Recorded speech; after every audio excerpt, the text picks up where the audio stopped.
তো দেখো বন্ধুরা, আমার একটা ছোট্ট বাগান বাড়িতে বিভিন্ন রকমের গাছ আছে। আজকে তোমাদের একটা ভালো জিনিস দেখাচ্ছি আমি। দেখো, এটা কি বলতে পারবে? এটা কি গাছ বলতে পারবে তোমরা সবাই?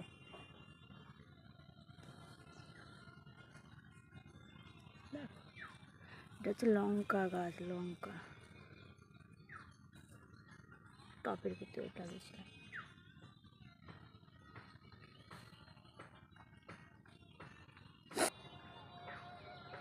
জল পাবে তো এইখানেই জানবে, এইখানটা দেবে ছুটিটা আছে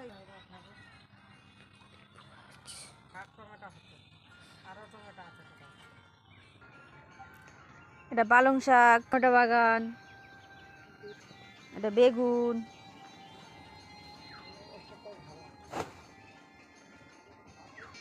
এটা